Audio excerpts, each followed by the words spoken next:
Mesdames et messieurs, bonsoir. Le président de la République offre 112 motos au ministère de l'élevage. Un geste pour rendre plus opérationnels les services déconcentrés de ce département. Insécurité, 3 bandits de grand chemin viennent de tomber dans les mailles des filets des services spéciaux antidrogue et du grand bandit et du crime organisé.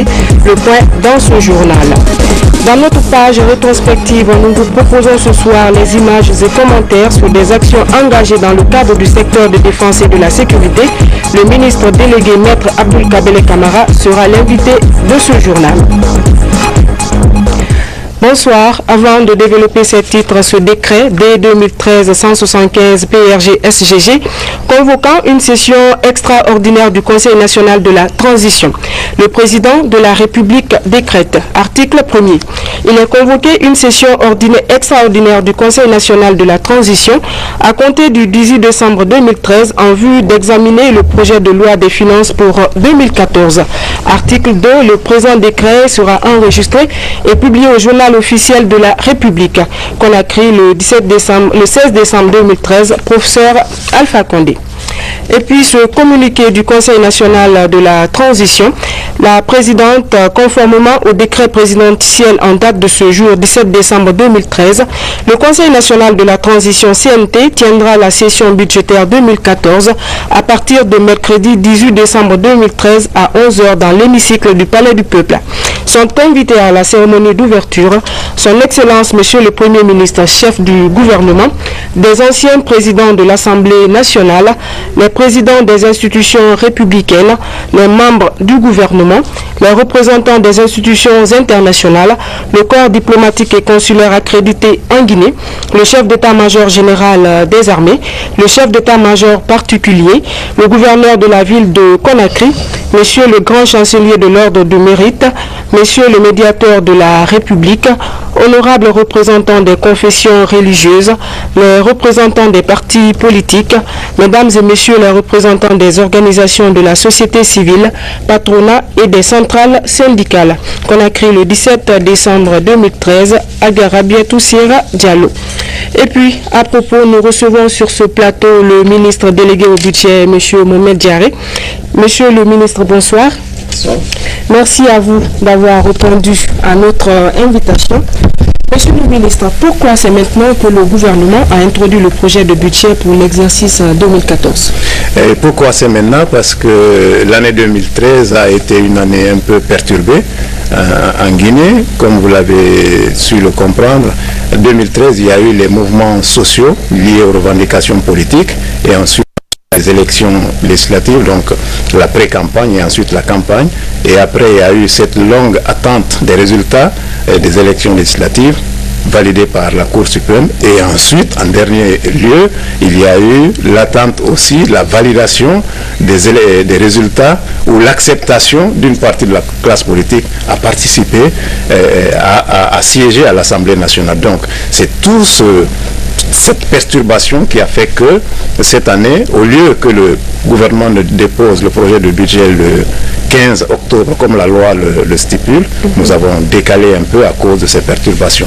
Quels sont les enjeux liés à l'adoption du budget de l'État avant la fin de l'exercice en cours?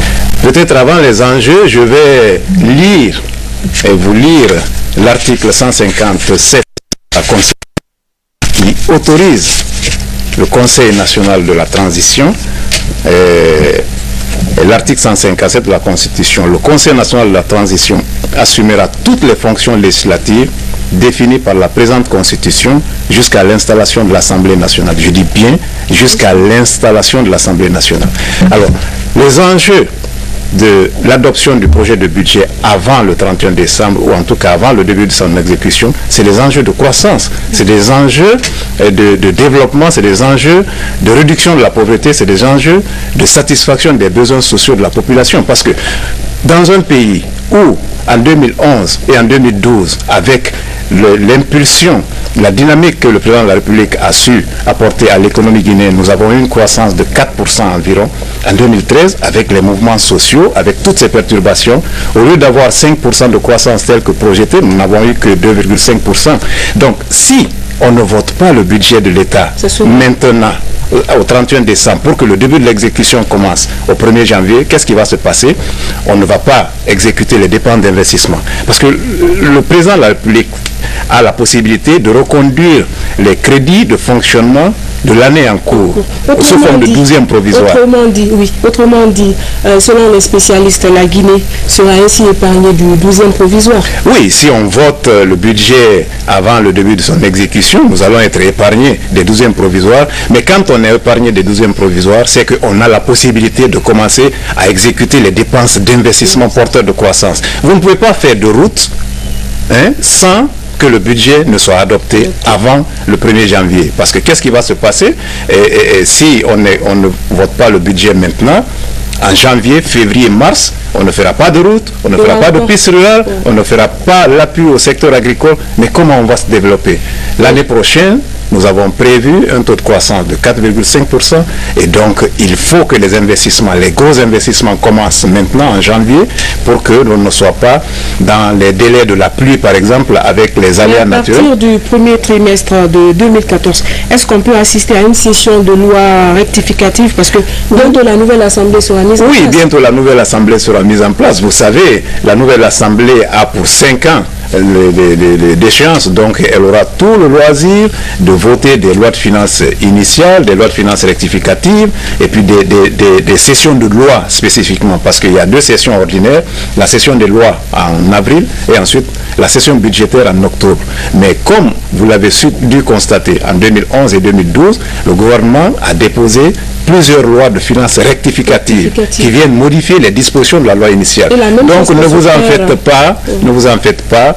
Au cours de l'année 2014, le gouvernement va introduire un projet de loi de finances rectificative qui permettra à nos députés élus de s'imprégner des questions budgétaires avant qu'on envoie le projet de loi de finances initiale pour 2015. Merci, Monsieur le ministre, d'avoir répondu à notre invitation. Merci. Et puis, une mission du ministère délégué au budget a fait un accident ce mardi à 35 km de Koubia. Le bilan fait état d'un mort et 5 blessés. L'équipe était en mission de sensibilisation auprès des agents frontaliers. Coopération Guinée-Japon, le président de la Commission des affaires étrangères du Parlement japonais est à Conakry. Shunichi Suzuki est là dans le cadre du renforcement de la coopération entre les 2 pays dans le secteur de la pêche et de l'aquaculture. Il a été reçu en audience par le chef de l'État, professeur Alpha Condé. Compte rendu, Mohamed Lamine Souma, Aboubakar Souma. Dans la foulée de la mise en place très imminente de l'Assemblée nationale, le président de la Commission des affaires étrangères du Japon était sur le président 2013.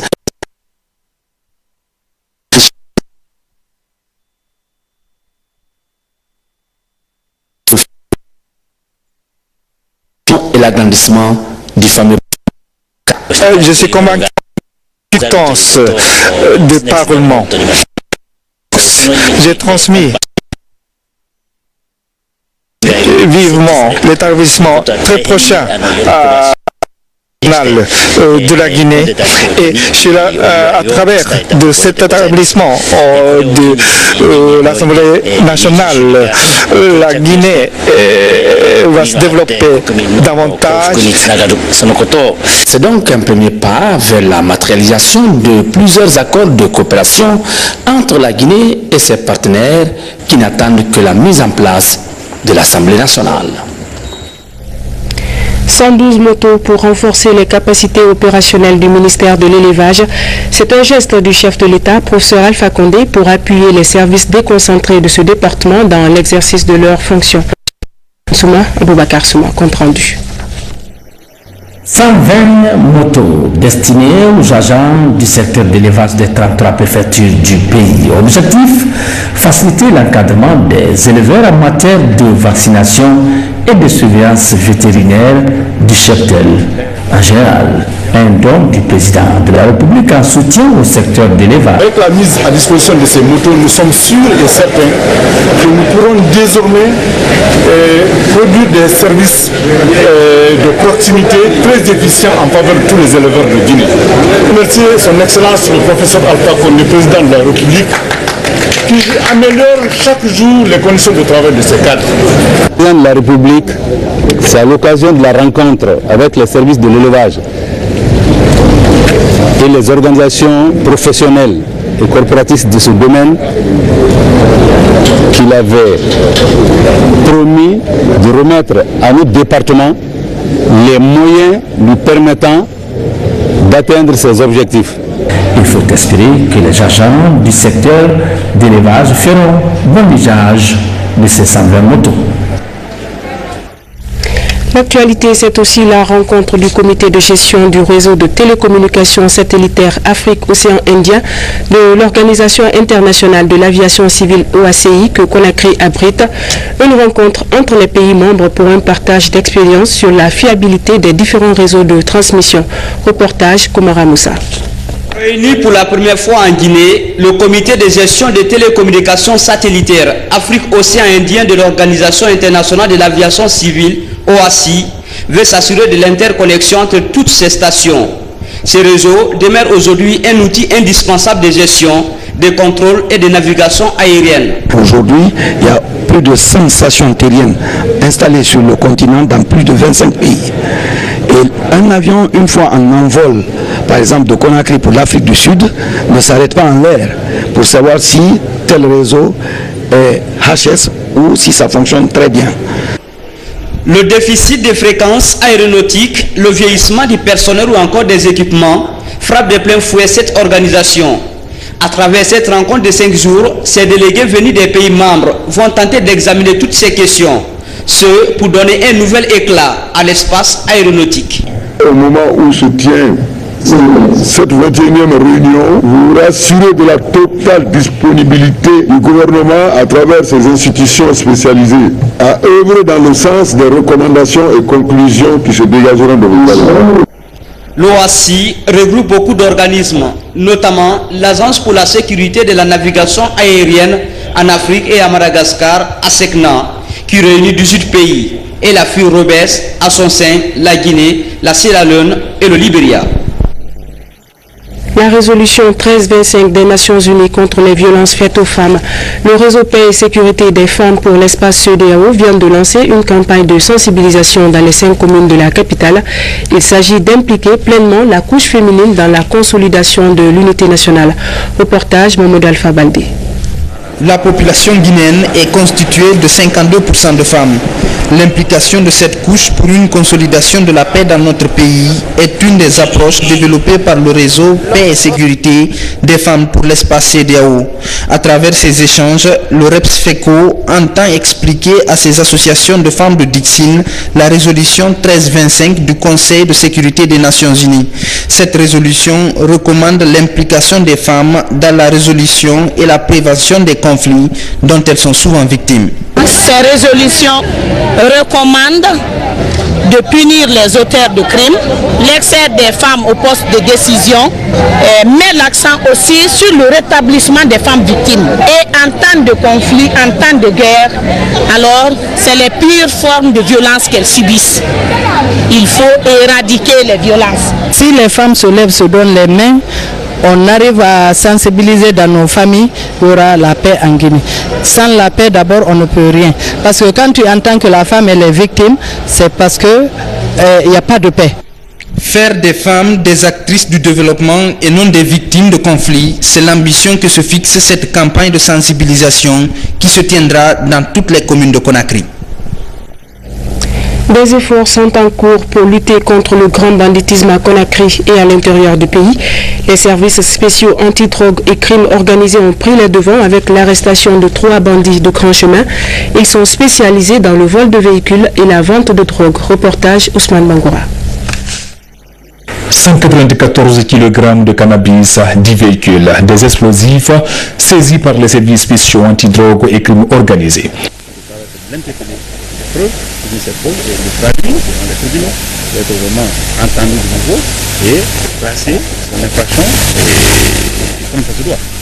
Démanteler les criminels où qu'ils se trouvent, c'est l'engagement pris par les services de sécurité. Les autorités expliquent les circonstances dans lesquelles ces présumés bandits sont arrêtés. Nous sommes tombés sur une information relative à un réseau de vol de voitures. Cette enquête nous a amenés jusqu'à Kindia, où nous avons retrouvé 8 véhicules. Le deuxième élément, il s'agit d'une saisie d'explosifs effectuée par notre unité antidrogue et le crime organisé basé à Touré Mali. Le troisième élément, c'est la transmission d'une procédure de saisie de drogue dans un car par la Direction générale de la police nationale.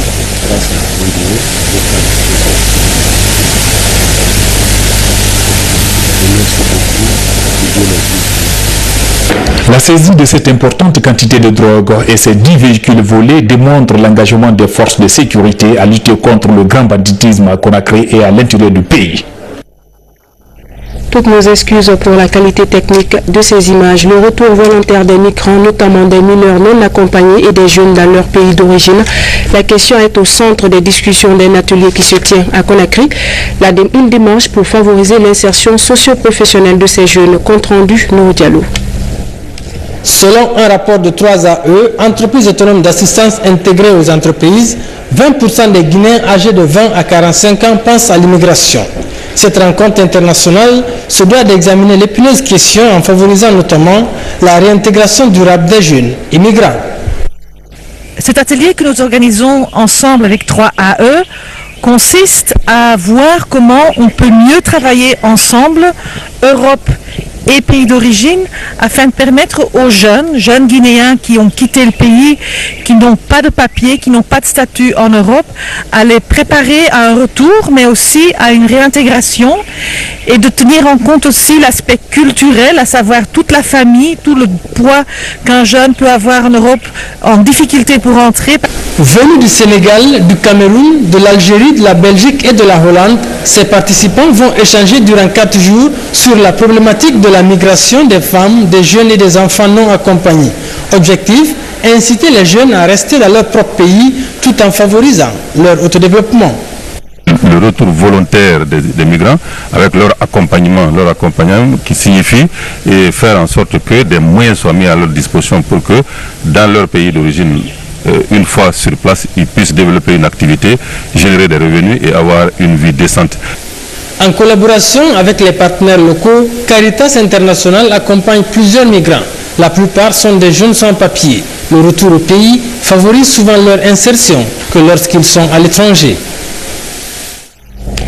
Dans le pays profond, les voyageurs, en plus de la dégradation des routes, font souvent face à la précarité des bacs sur certains cours d'eau pour faire la traversée. C'est le cas du bac sur le Bafin, connu sous le nom du fleuve Sénégal. Suivez la traversée périlleuse des populations riveraines dans ce reportage de Makali Souma.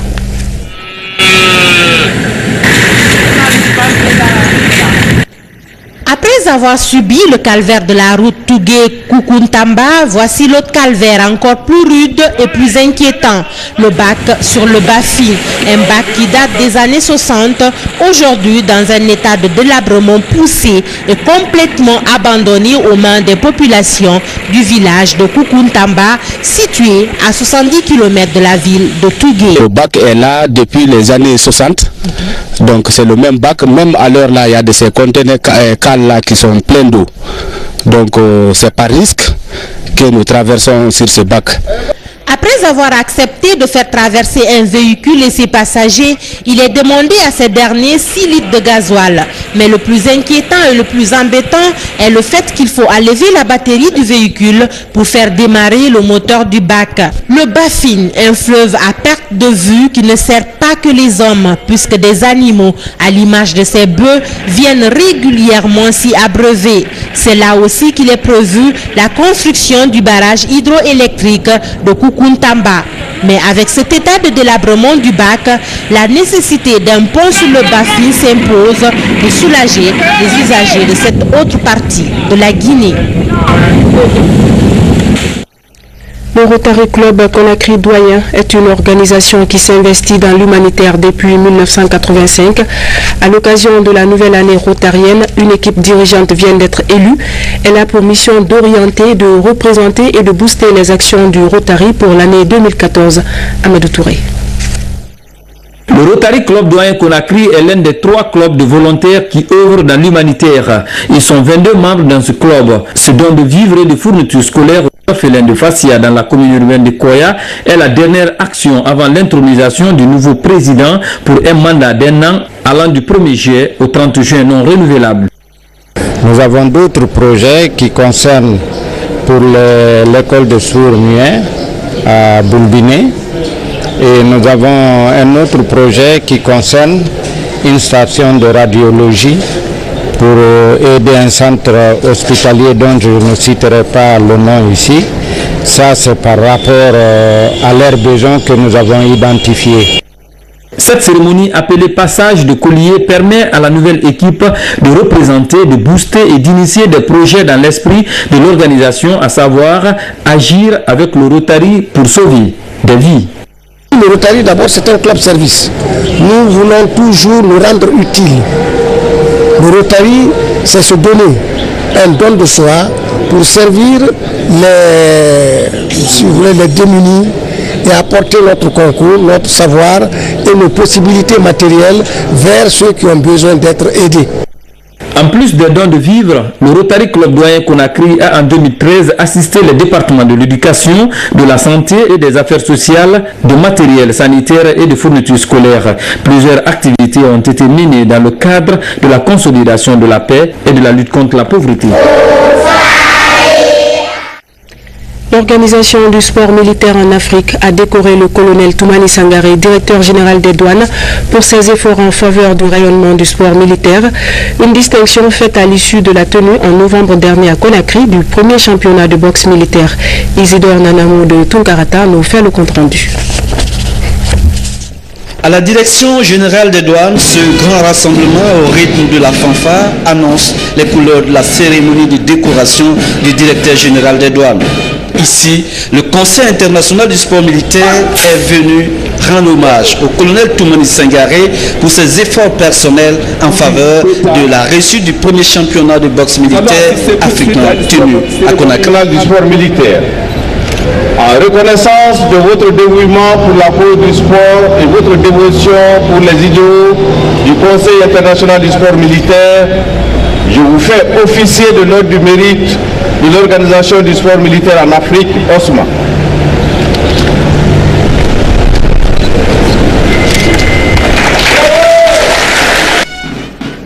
Satisfait de cette distinction particulière, le colonel Toumani Sangaré a tout d'abord remercié l'organisation avant de dédier cette consécration à sa corporation.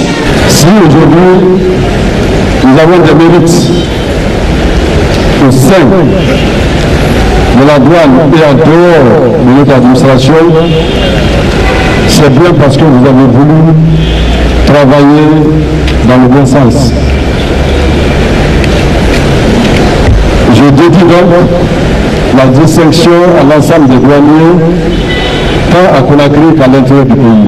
Et je crois d'ailleurs que c'est le meilleur cadeau que je puisse offrir à l'administration des douanes guinéennes à l'occasion de cette fin d'année 2013.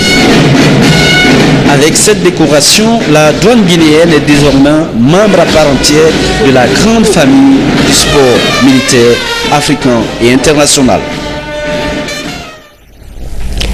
À présent, notre page rétrospective de l'année. Après la justice hier, ce soir, nous vous proposons les images et commentaires sur des actions engagées dans le cadre du secteur de défense et de la sécurité avec le correspondant de la presse militaire, Sergent Alassane Diaby.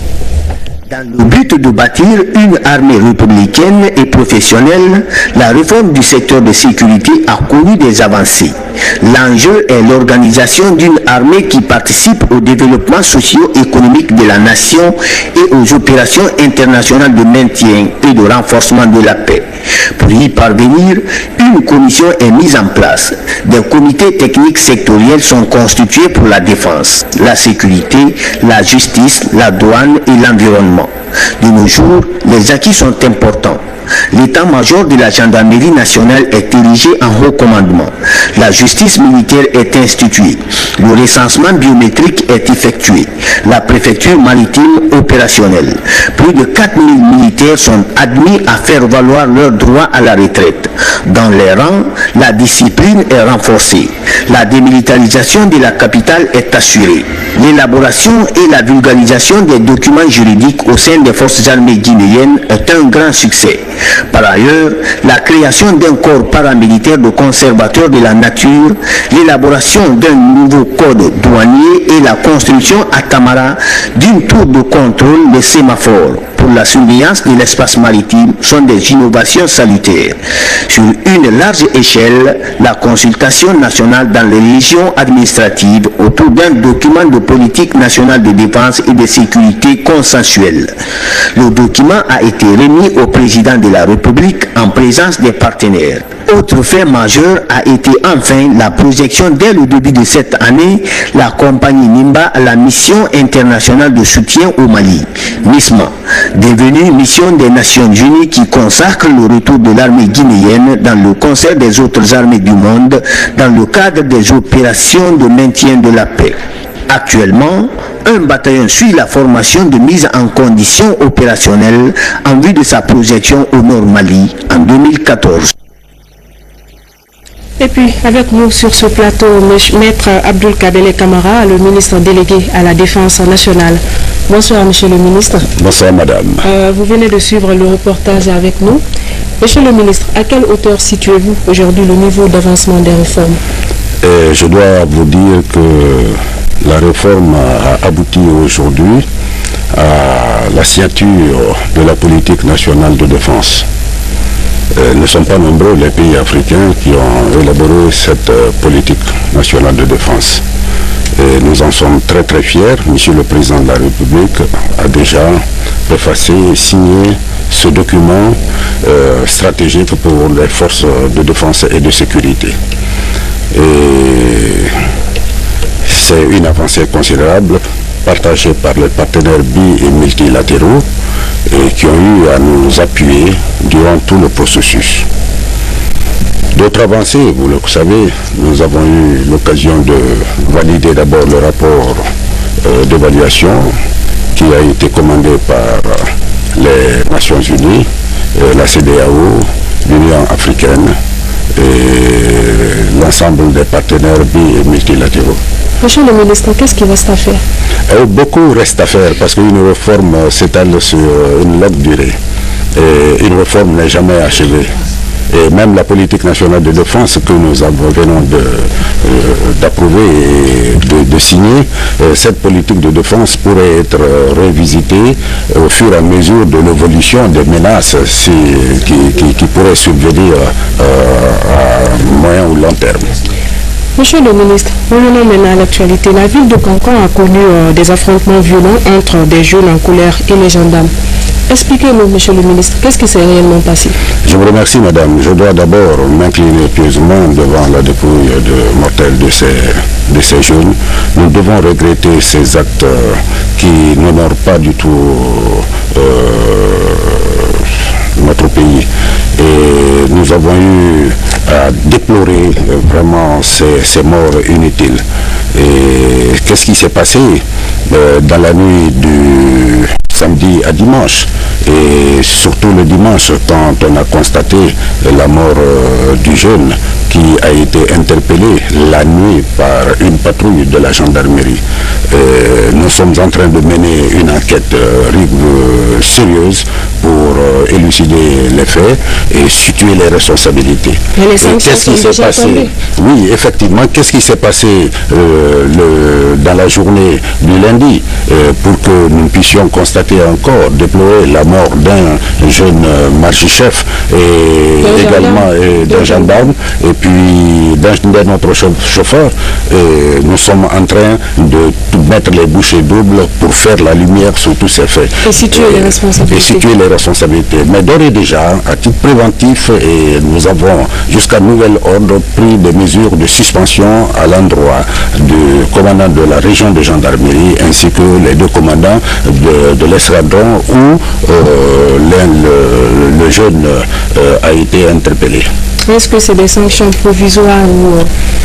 Pour l'instant, on a dit jusqu'à nouvel ordre, c'est une suspension. Et d'autres mesures apparaîtront nécessairement à l'issue de l'enquête qui est ouverte déjà. Merci, Maître Abdul Kabele. Je vous remercie. À notre invitation. Merci. Voilà, mesdames et messieurs, c'est la fin de ce journal. Merci à vous de l'avoir suivi. Bonsoir chez vous.